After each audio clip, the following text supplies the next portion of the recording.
Did Howland deserve to be fired? And for that, I'll turn to Skip Bayless. Stephen A., I believe that Ben Howland did deserve to be fired. I thought he routinely was one of the best recruiters in America, yet he routinely overcoached teams that underachieved. And it's difficult to say that when you have 3 straight Final Four teams, Stephen A. But when you look at that third Final Four team, Carrie, by the way, UCLA graduate. Yes.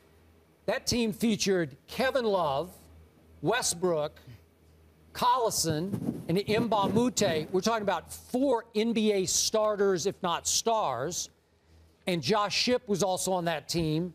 And in the semifinal, they get blown off the floor by Derrick Rose's Memphis team that went on to lose to Kansas, as you remember, for the championship. And the previous 2 Final Four teams had various combinations of Aflalo and Collison and Mbah Moute and Jordan Farmar. So you've got NBA players all over the place, and you can't cash one time. It's just hard for me to buy how he kept recruiting all the way up to this year. The #1 recruiting class in the country was Ben Howland's at UCLA. And it just didn't quite click.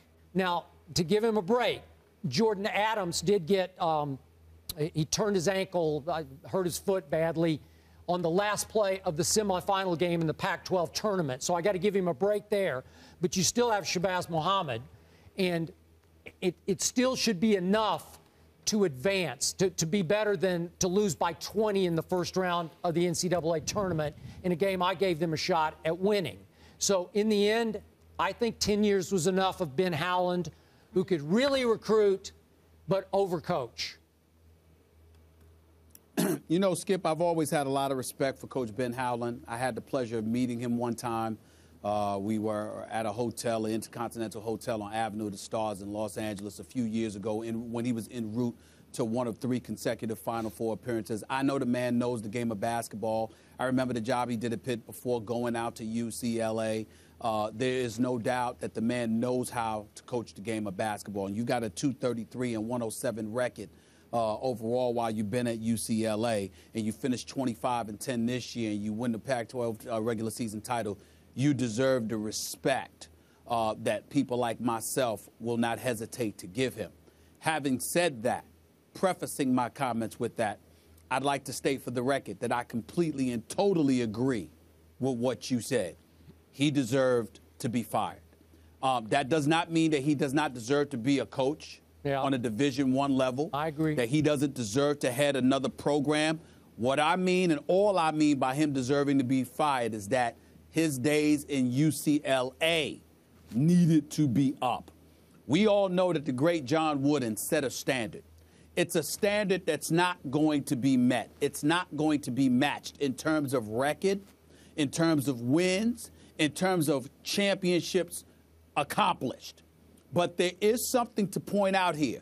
And Kerry, being a UCLA grad, can appreciate this better than you and I could, Skip, okay, even though she's obviously never played for men's basketball. And here's where it is. 11 transfers in the last 5 years. 2 transfers this season during the season. Yeah. I'm sorry. UCLA, Westwood, LA, the weather, the sunshine, the storied program, the tradition. Yeah. And you have guys transferring? Yeah. Meaning I rather would go and play somewhere else than come and play for you?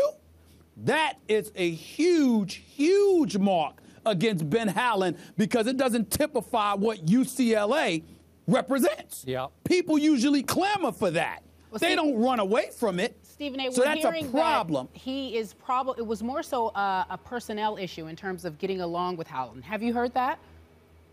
Well, yeah, I've heard it, but I don't know it to be true because obviously I don't cover their program. But I have heard that from some of the people out there, particularly those associated with the guys that transferred. But that's the key. 11 transfers in 5 years, 2 this year during midseason. Not to mention, Skip, they haven't even been ranked in the top 10 since the 2008-2009 season. You've got 2 NCAA victories since 2008. I mean, come on now. You got losses to Cal Poly, USC. You lost to USC. That's bad, okay? Because you know they don't play that in L.A. They don't play that in Westwood. The football program, yeah, but not for the basketball program. Yep. You lost to Washington State.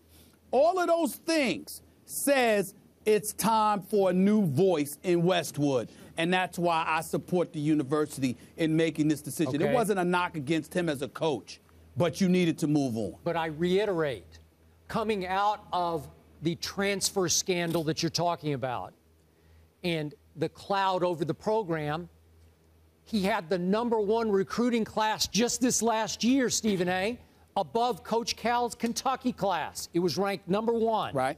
So he continued to recruit. And I think it's because of the legacy of UCLA basketball. And some people say, well, he's lost some of the luster. I don't think they've lost any luster at all. Go ahead. Well, no, but I'm not accusing it of that. I'm saying to you that, if Jordan Adams goes down, he gets injured, okay? Yeah. And depth is a question mark for you because you lose this one guy. That's bad enough.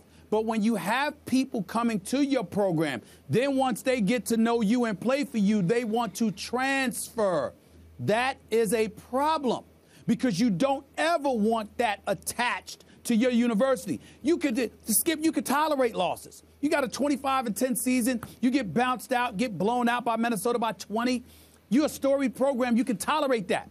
What you can't tolerate is 1 year after another, you're in the headlines because kids are saying, I no longer want to play for your program. Yeah. That's worse than losing. I know. That's worse than losing in some respects. You know what I always say?